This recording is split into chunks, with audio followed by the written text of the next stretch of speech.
Au début, pour avoir de l'électricité, certains messieurs avaient inventé la pile électrique. Dans une pile, sous l'effet de l'énergie chimique, on a d'un côté des électrons moins, de l'autre, il en manque. C'est le côté plus. Les électrons se recombinent avec les plus, en passant dans le filament d'une lampe par exemple.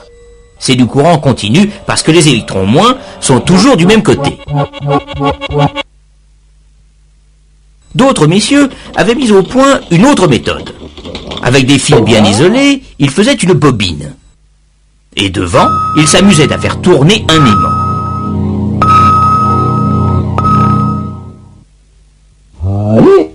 Le principe est à peu près ceci.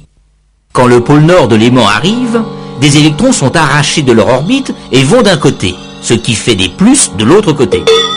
On a donc, comme dans une pile, un plus et un moins. Évidemment, dès qu'on ne tourne plus, il ne se passe plus rien. C'est logique dans un sens. On ne peut pas faire de l'énergie, même électrique, à partir de rien. Alors si on continue à tourner, c'est le pôle sud de l'aimant qui arrive devant la bobine. Et là, il se passe exactement le contraire de tout à l'heure. Le plus devient le moins et vice-versa. On a encore du courant, oui, mais dans l'autre sens. De sorte que le courant va alternativement dans un sens, puis dans l'autre. C'est ce qu'on appelle du courant alternatif. Mais les autres disaient que l'électricité qui change de sens comme ça, à tout bout de champ, ce n'est pas de la vraie électricité. Évidemment, ça clignotait. L'aimant ne tournait pas très vite. Alors profitons-en pour savoir ce qui se passe grâce à notre caméra spéciale et pour faire un peu de théorie. Cette flèche représente le sens et l'intensité du courant.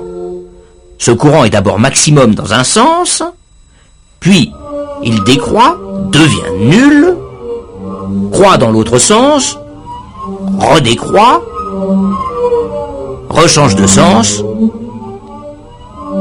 et on recommence.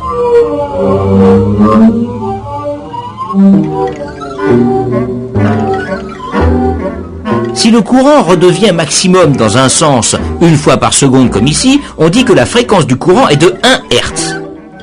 2 fois par seconde, 2 Hz, etc.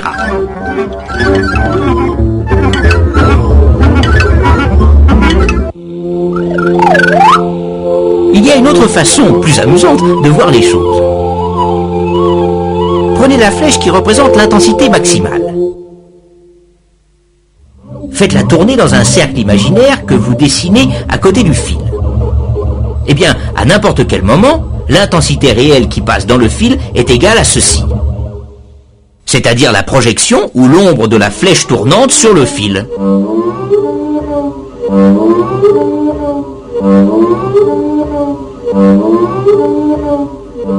On peut même lui faire tracer une courbe, c'est une sinusoïde.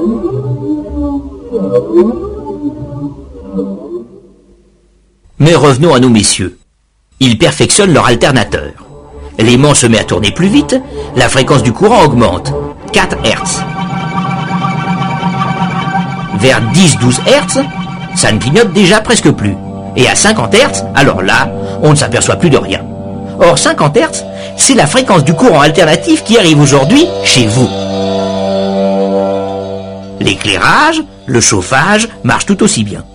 Les moteurs électriques aussi. Et aujourd'hui, un seul alternateur de centrale peut alimenter en électricité à peu près 1 million de foyers. L'idée de nos messieurs n'était donc pas mauvaise, car il faut dire aussi que le courant alternatif se transporte plus facilement.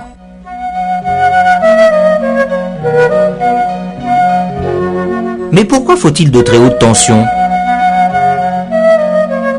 Pourquoi voyage-t-il sur 3 fils et prend-il le nom de courant alternatif triphasé? On en reparlera une autre fois.